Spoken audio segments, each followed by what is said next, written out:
Can you see why the origins of the Celts and the American Indian people may be more in tune with their natural abilities, why they would choose to use them more? Yeah, probably because in their DNA, in history, they suffered direct trauma from the catastrophes on the earth. One trauma leads to another. When these people have been analyzed, Ah, I think that these Dr. Frankensteins have noticed this, that in their DNA, they have a vivid recall of Earth catastrophe.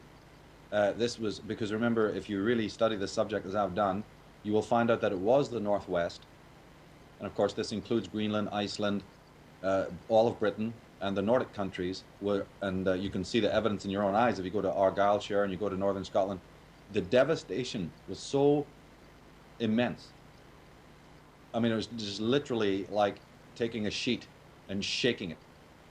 The whole topography was just wrecked, and the repercussions went elsewhere in the world as well. I mean, the existence of the Mediterranean and the Caspian Sea, the drying up of the Saraswati River in uh, in Pakistan, in modern day Pakistan, and you can read James DeMille's book Sarah's Razia, where he talks about the aridity.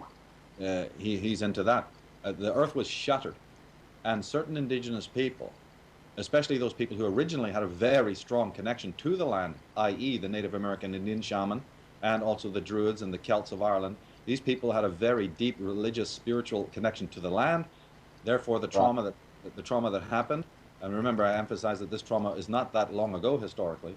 They were shaken to their core as a people, and also Right. within them then. But then they also survived it. So I would believe that the Dr. Frankensteins would be interested also to find out what kind of hardiness then came into the psyche of the people who actually survived it. They were traumatized, they did witness it all, but they also survived it.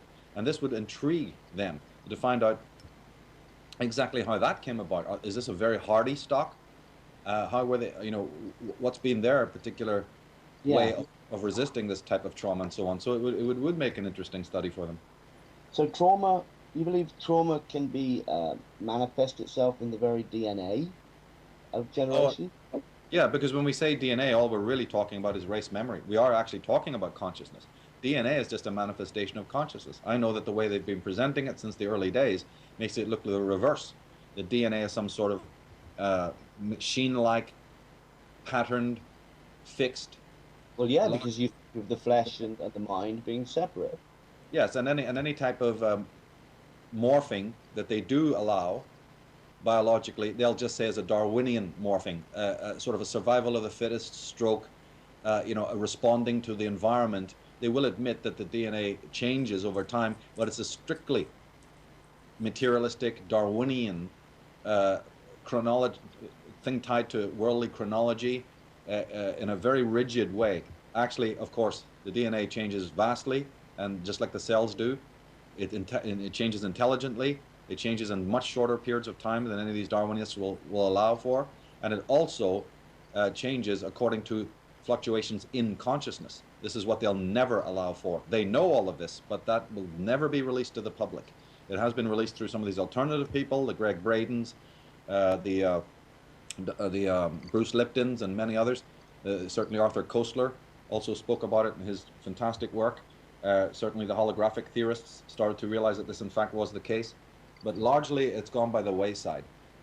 In my reading of it, obviously DNA is nothing more than just an extension of consciousness on the biological level. It's a gateway between the worlds, so to speak. It does operate mechanistically to a degree, of course. That's the mechanistic aspect of it, to rule the body functions, to tell the cells and the building blocks of life where to go and how to do what they need to do.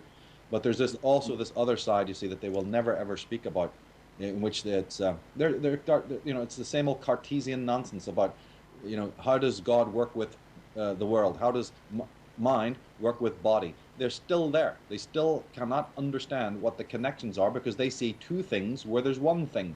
And even See, those smart Alex who do know better, they know never to release this to the public because that would change the entire. Again, what would that do? That again puts man individually and his so consciousness at the center. They don't want that. that's something I plan to come to later. That's fascinating. I never thought of it that way myself. Um, uh, I just want to stick on the subject of mind control. If you'll forgive me for a second, I'll just stick to that. The recent Cumbria shootings. where the chap shot 12 people dead and then himself. The official theories being that Derek Bird was being investigated by the UK Inland Revenue, that Derek Bird was was party in a family grievance relating to inheritance. He held personal grievances against various individuals. And this ties in with something that you find a lot in your studies of this, especially something you address in Architects of Control, that Derek Bird was a bit of a loner. Yeah, yeah. See a pattern with this case too? Have you looked at it? Yeah, it's so ubiquitous. It's absolutely that way. It's so common that, again, people don't notice it, but when in my research, Jim Keith's research, when you bring it together in under one sort of file, people can start spotting. I mean, you don't have to be Sherlock Holmes, you know. You can just go, wow, this seems to be slightly, no, common here. We got some common factors, and because of that, people are starting to raise an eyebrow and work it out. And the death of the recent lawyer, Catherine Bach's husband, the lawyer who just absolutely was calling his friends, was very excited and happy about his life. We have Michael Hutchins, the same situation. We have so many people. I'm even a bit concerned with this David Carradine death. Yeah. Again, no sense of forewarning. Not the kind of people who would ever sort of go this way, and then all of a sudden, you know, it happens, and then in come the media and in come the official reports, and we have this, yeah, he wasn't happy, he was going down the tubes, he wanted to save his family from all sorts of scandal and what have you, you know, and of course people will believe it, and obviously there are cases where that does happen, but it just seems that there's enough evidence to say something's not right here. Yeah. Well, And the loner, the idea of being a loner, being introverted, having some connection with various orgs, for instance, the medical, psychiatrists, and what have you, all sorts of. You'll see several other patterns. A lot of them have military backgrounds, you know, so there's a lot of things to look into there. And the Washington sniper, um, it's recently emerged that the Washington sniper has claimed that there were other shooters involved, that they were themselves killed because they wanted to back out, that the CIA had plans to engage in mock shootings to raise fear among the public for political gain. Presumably, you'd looked into the possible telltale signs that this was a military-based or intelligence-led operation, Washington sniper. Yes, and even there was another shooting just before that. I have it on the forum under the War on You page, where again these blacks who had gone around shooting and murdering absolutely swore blind that the FBI put them up to it. This goes right back into the heart of the Black Panther movement and the revelations of the leaders of the Black Panthers saying that Rockefeller money, the FBI, the CIA were all behind it. We have the same stirring up of problems in Nicaragua.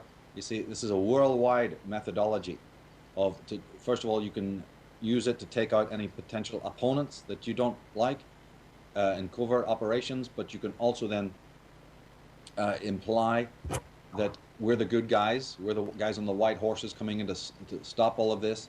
You know, it goes to Colin Bean, it goes to lots of different other circumstances, the killings that were done by these kids on the Indian reservations, you see, that, again, completely out of character.